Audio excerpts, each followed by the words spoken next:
Jadi yang menarik dari Banda itu, yang menurut saya menarik karena memang dari awal Belanda ini menguasai kontrol banget untuk rempah-rempah itu ya di Banda itu. Salah satu yang menurut saya yang paling menarik karena pada saat itu khususnya rempah-rempah, khususnya pala saat itu menjadi suatu komoditi yang sangat dicari. Kemudian harganya itu konon katanya kalau ditimbang berat yang sama dengan emas itu lebih mahal harganya dari emas ya. Dan itu pasti otomatis kalau ada sesuatu yang lebih mahal dari emas pasti dicari dong. Emas aja dicari, apalagi ini ada yang lebih mahal dari emas gitu.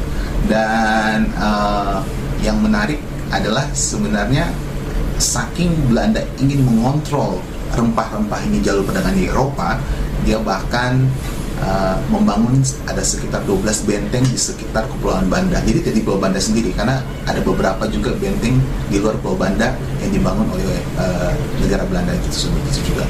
Nah ini yang mengindikasikan bahwa benar-benar Belanda merasa itu sesuatu aset yang sangat berharga yang bisa mengontrol Eropa gitu melalui VOC yang waktu itu mereka bangun perusahaan perdagangannya seperti itu.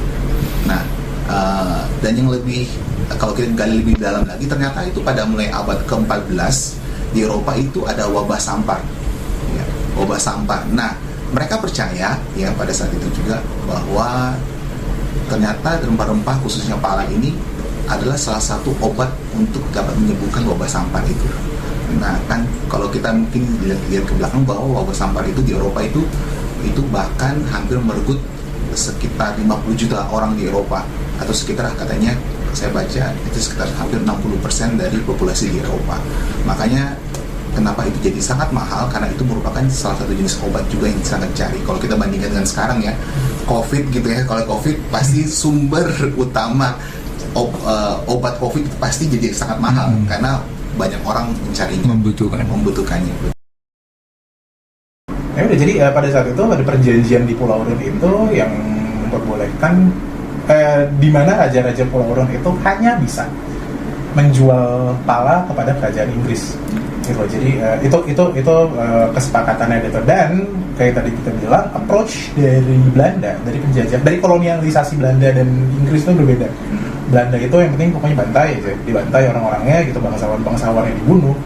Terus akhirnya semua orang-orang juga di sana dibunuh, terus di take over semua palanya gitu. Sementara kalau Inggris enggak. Kalau sebenarnya Banda ini sebenarnya bisa jadi suatu tempat wisata ya, selain sejarahnya juga karena kita tahu bahwa Mick Jagger sama Putri Diana pernah datang ke sana. Nah biasanya kalau selebriti datang ke sana itu jadi daya magnet sendiri ya. Nah itu tapi sayangnya ini sangat disayangkan pada saat Putri Diana ke sana, setelah itu beberapa tahun kemudian terjadi konflik horizontal di Ambon atau di Maluku sendiri. Ya, akhirnya akses untuk ke Banda juga akan tertutup dan juga mempengaruhi kota Banda juga tersebut karena konflik itu. Karena salah satunya akses untuk masuk ke Banda itu hanya lewat Ambon yang waktu itu rusuh ya. Itu penerbangan dan juga ferry atau kapal cepat, hanya satu-satunya akses itu hanya dari Ambon atau Maluku tersebut. Tapi kalau bicara tentang Banda sebenarnya menarik. Banda itu selain punya keindahan alam yang sangat amat bagus gitu ya, kita tahu Indonesia Timur itu punya keindahan alam yang sangat diakui oleh dunia. Terus juga ada pulau-pulaunya juga indah. Oke, sekarang kita fokus ke Banda. Dari Banda itu punya sekitar 10-11 pulau gitu.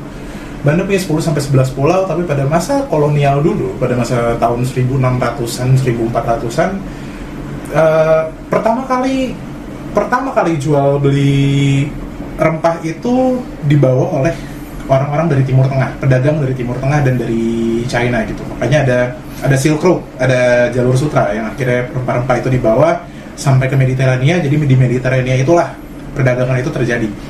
Kenapa itu dibutuhkan gitu ya? Selain karena dia bisa menyembuhkan wabah sampar, pala itu juga kita fokus ke pala sekarang karena bicara tentang Banda itu tidak lepas dari pala. Kenapa pala itu dibutuhkan? Karena satu, pala itu bisa jadi bumbu penyedap masakan, dan yang paling pasti adalah dengan musim di Eropa yang ada 4 musim itu dibutuhkan untuk pengawet makanan pada saat musim dingin. Lebih mudah kalau di saat musim panas mereka bisa berburu kapanpun, tapi kalau misalnya di musim dingin mereka harus stok, mereka harus menumpuk banyak makanan dan harus diawetkan. Salah satunya pada masa itu di dibutuhkan pala untuk pengawetannya. Nah, makanya itu pala harganya mahal gitu ya. Selain pada saat itu dibilang lebih berharga dari emas, setengah kilogram pala itu setara harganya kurang lebih dengan 7 ekor sapi gemuk.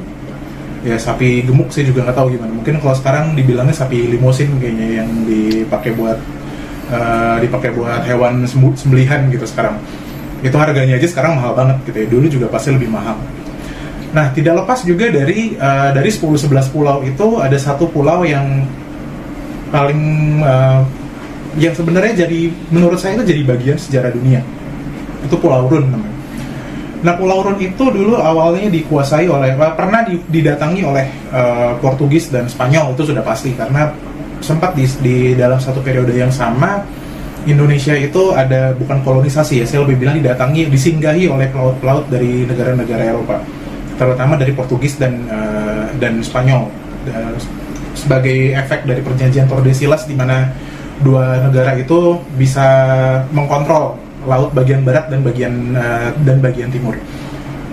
Peninggalannya salah satunya di Pulau Banda itu ada satu jalan namanya Jalan El Dorado. Kita tahu ada satu legenda kota emas yang sampai sekarang nggak ditemukan, dan pemerhati teori konspirasi semuanya suka dengan itu. Salah satu nama jalan di Banda disebut Jalan El Dorado. Kalau kita kaitkan dengan apa yang ada saat ini, apa yang ada pada masa itu, harga pala bagaimana gitu ya, kemungkinan emas itu ya pala.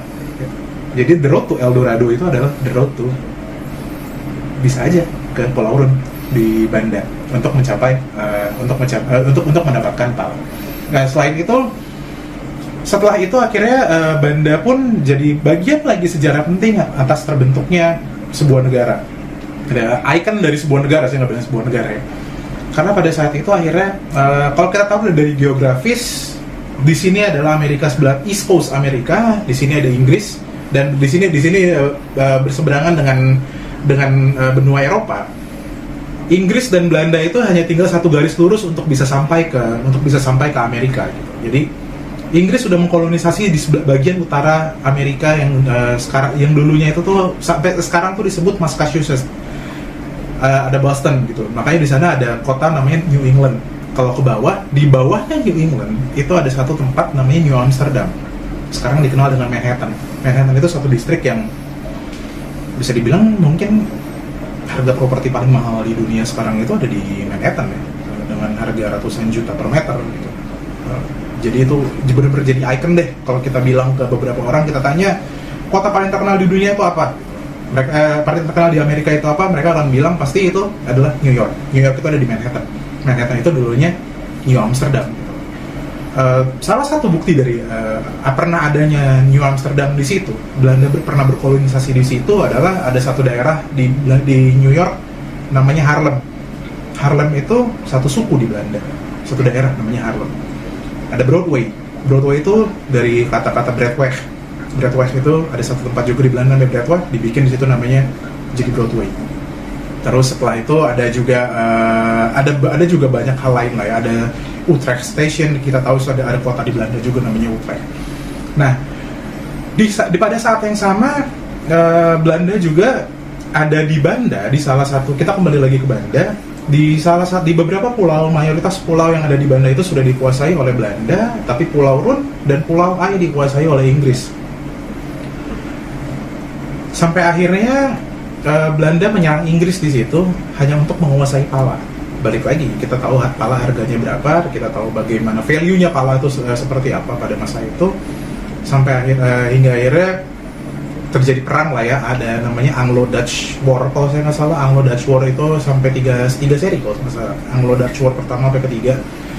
Efek dari Anglo-Dutch War itu akhirnya Belanda, setelah Belanda menduduki Manhattan ya, pada satu New Amsterdam, akhirnya Inggris juga ikutan ke sana. Inggris ikutan datang ke sana, di mana pada saat itu Manhattan bukan apa-apa gitu ya. New Amsterdam itu bukan apa-apa, cuman tempat penjualan kulit bison mungkin. Terus udah gitu Belanda akhirnya pada saat itu akhirnya Inggris gantian Belanda menguasai Manhattan dan Inggris menguasai Pulau Run. Akhirnya terjadilah tukar guling gitu. Untuk perjanjian perdamaian itu terjadilah sebuah tukar guling gitu. pada saat terjadi tukar guling akhirnya Banda jatuh ke tangan Belanda dan Manhattan jatuh ke tangan Inggris. That's why Manhattan diganti namanya dari New Amsterdam diganti jadi New York karena salah satu rajanya itu gelarnya Duke of York. Nah, setelah itu akhirnya kita tahu sampai saat ini New York jadi kota yang begitu maju, negara bagian yang begitu maju dengan yang begitu mahal. Banda sekarang ini Banda hanya jadi pulau kecil, sekolah cuma ada mungkin dua sekolah, orangnya cuma sedikit, listrik cuma ada dari jam 7 malam sampai jam 11 malam. Setelah itu gelap gulita, tidak terjamah selain dari konflik horizontal yang terjadi di Ambon pada masa itu. Jaraknya juga yang terlalu jauh, yang mungkin sekitar 200 km, kurang lebih dari 200 km dari Ambon, jaraknya juga terlalu jauh ke sana. Tapi sampai saat ini juga Pulau Rune tetap bisa diakses untuk para wisatawan. The moral of the story is, kita harus tahu value dari Indonesia, seberapa jayanya Indonesia. Sayangnya pada masa itu. Nah, aku yang rasa aneh itu justru pada waktu genosida itu, pembantaian. Yang saya tahu itu dari catatan-catatan ini sebenarnya ketika itu mereka membunuh semua orang-orang kaya, ada 40 orang kaya yang dibunuh, dimandikan dulu, baru mereka bunuh, mereka bantai, kepalanya dipotong semua. Dan waktu itu Jan Pieterszoon Koen lari, ketakutan. Dan malah saat itu ketika Jan Pieterszoon Koen datang lagi ke Banda, dia ada jadi gubernur waktu itu. Dia datang ke Banda dan dia genosida orang-orang Banda, hampir 15.000 yang dibunuh, yang disisakan hanya 600 orang untuk berapa, 15.000, dan Banda menjadi kota yang mengerikan, kota yang mati. Tentara bayaran dari Jepang sama mereka masuk, mereka dari senjata. Pas mereka sampai di dalam kepulauan itu, mereka dibunuh semuanya. Nah, yang salah satu yang selamat ya Jan Pieterszoon Koen itu. Itulah kenapa dia itu pas balik ke sana. Dendam Dia bawa tentara berapa? Dendam bawa tentara Jepang untuk membunuh orang Banda. Itu salah satu alasannya. Kan nggak tahu ya apakah itu memang benar atau tidak, tapi kan yang tercatat Benar ya. Benar karena ada saksinya, aku punya dokumentasinya. Benar. Terus katanya sejarahnya itu kenapa tiba-tiba kan nggak mungkin tiba-tiba dia mau bantai seperti itu kan, karena katanya dia itu melihat sendiri teman-temannya itu dibantai semua gitu, dia yang selamat, jadi dia lari ke pantai, dia naik kapal, dia berbalik. Berarti yang bantai waktu itu, waktu zaman itu Inggris ya? Yang orang Inggris itu tidak pembantaian. Tidak, yang 40 orang itu yang orang kaya. Belanda juga, tapi yang Pieterszoon Koen mau ikut dibunuh itu waktu itu. Yang awal, yang mereka pertama kali datang, Dia Itu mau dibunuh sama siapa tuh? ya orang-orang kaya ini 40 orang. Oh, 40 orang kaya mau bunuh Jan Pieterszoon Koen. Oh iya benar. Itu part of balas dendamnya dia kayaknya. Iya, benar. Iya. Historinya katanya begitu. Kita Iya, nggak tahu iya, juga, tapi iya. katanya historinya seperti itu. Dia makanya dendam. Iya. Makanya itu kan orang kaya itu sebenarnya udah nyerah kan. Terus katanya mereka datang ke benteng itu, kalau baca ceritanya dia datang ke benteng itu, mereka mau ya udah surrender, yang nyerah ya. Maksudnya udah kita, terus jadi mereka dipanggil atau untuk maksudnya untuk menyerahkan diri kan. Tapi mereka menyerahkan diri malahan dipancung sama tentara-tentara Belanda bayaran itu. Betul. Iya, yang 40 orang itu kepalanya Terus ditaruh di bambu. Bambu Nah, ya. setelah itu mereka masuk, sementara itu mereka kurung Pulau Banda Besar itu kan. Banda Besar, ya udah mereka genocide di situ. Orang-orang yang kayak tinggal 600 ya? 600. Itu cuma 1.000 kan, dari 15.000 sih bisa. 600. Dan saya ngeri lagi, mereka ini memang mendatangkan orang-orang yang untuk kerja di kebun pal atau di tempat Banda itu adalah orang-orang buruh yang diambil dari Jawa, Sunda, Bugis, orang Cina yang dibawa ke sana jadi kerja rodi di sana. Ada cerita di sisi lain di Belanda, memang ketika patung Jan Pieterszoon Koen rubuh karena crack itu kena mobil crack itu dan patung itu rubuh, mereka berdemo riak, tidak mau patung itu didirikan lagi. Ada tulisan-tulisan yang mengatakan ini seorang pembunuh gitu. Jadi mereka tidak mau. Kita bagi orang Indonesia cuma satu hal gini, kita jangan rasa bangga dibilang bangsa kita bangsa yang ramah. Jangan bangga dengan dibilang ramah terhadap orang asing. Kita bangsa Indonesia, bangsa yang smart, bangsa pilihan Tuhan, orang-orang pilihan Tuhan. Bahkan saya rasa, aku merasakan gini, kematian mereka juga menjadi kesedihan bagi kita semua sebenarnya. Karena toh akhirnya Banda menjadi bukan kota yang dibangun hebat, tapi menjadi kota sisa-sisa sejarah, bahkan sisa-sisa pembantaian. Kalau aku juga merasa bangga terhadap Muhammad Hatta, Sultan Syahrir, dan juga Cipto Mangunkusumo ketika mereka dibuang oleh Belanda di sana, diasingkan di sana. Itu sangat menyedihkan karena mereka dibikin invalid, dibikin tidak bisa berpikir, tidak bisa bergerak apa-apa. Tetapi saya sangat menghormati dan sangat kagum terhadap ketiga tokoh ini. Karena apa? Karena Muhammad Hatta di rumahnya pengasingan, dia masih mengajar sekolah, mengajar anak-anak Banda untuk diajarkan sekolah, diajarkan pendidikan di sana. Juga Sultan Syahrir, dia juga di rumahnya, dia membawa anak-anak Banda, diajak bersekolah, diajarkan bahasa Inggris, bahasa Prancis, bahasa Belanda, dan ada satu perkataan dia bahwa dia ingin anak-anak Banda tidak menjadi anak-anak yang bodoh, yang pandai, sehingga mereka tidak di bawah orang-orang penjajah. Mereka harus menjadi orang-orang yang pandai, setidak-tidaknya harus bisa bicara dengan bahasa mereka. Saya sangat menghormati dan terinspirasi terhadap Muhammad Hatta, juga Sultan Syahrir, serta Cipto Mangunkusumo yang menjadi dokter di sana. Mereka tetap mencintai Indonesia, nilai-nilai kebangsaan yang tidak pernah luntur. Mereka buktikan walau di tempat yang terasing, mereka seperti terbelenggu, mereka tidak bisa berpikir apa-apa, tetapi hatinya tetap untuk Indonesia. Mereka tetap ingin memajukan Indonesia. Itu yang menjadi inspirasi saya, dan ini menjadi pelajaran yang sangat berharga. Karena apa? Juga di Banda terkenal dengan masyarakatnya yang majemuk karena berbagai suku ada di sana. Tetapi mereka bisa bersatu, mereka bisa saling menolong, mereka menjadi satu contoh bagi kita juga bahwa di Banda menjadi satu masyarakat yang majemuk tetapi bisa saling akrab, saling mengasihi, dan ini menjadi pelajaran bagi kita. Karena persatuan Indonesia itu harus ditegakkan terus. Kita persatuan Indonesia, kita jangan dicerai-beraikan, kita tetap bersatu.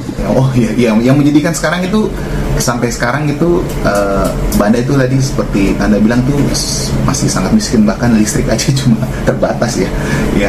Padahal itu sebenarnya itu salah satu yang menunjukkan bahwa bangsa Indonesia itu sebenarnya dari dulu sudah dieksploitasi oleh bangsa lain gitu, khususnya waktu itu saat itu Eropa dan Belanda. Bahkan kita tahu tadi sudah dikatakan juga bahwa kalau Belanda itu memang dia benar-benar menguras habis ya sumber daya alamnya, terus dibawa mentah-mentah ke Eropa atau dipakai untuk negara mereka sendiri. Nah itu yang harus diwaspadai sebagai bangsa Indonesia sekarang.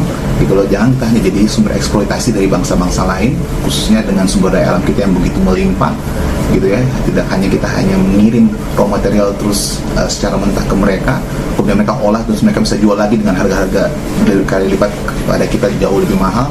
Tapi lebih daripada itu kiranya kita bisa berdikari gitu ya, kita bisa dengan sumber daya alam kita yang punya, kita bisa olah sendiri, bahkan kita bisa membuat nilai tambah. Bahkan saya tahu bahwa presiden sekarang juga tidak mau barang-barang mentah itu hanya diekspor, tapi bila perlu mereka harus bangun pabriknya di Indonesia gitu. Karena tahu saya juga beberapa kali presiden kita bahkan sampai melobi-lobi di Amerika ya. Ada juga salah satunya yang kita sudah tahu sekarang bahwa rencananya ada Tesla juga, tetapi kiranya saat ini Indonesia bisa berdiri sendiri ya, dengan segala kekayaan alam melimpah. Harusnya Indonesia menjadi salah satu negara yang terkaya di dunia, bukan lagi jadi sumber eksploitasi dari negara-negara barat. Kira-kira seperti itu. Di balik ketimpangan yang ada di antara Banda khususnya atau Indonesia pada umumnya dibandingkan dengan New York sekarang, Indonesia adalah bagian penting dari sejarah dunia. Indonesia, you should be proud.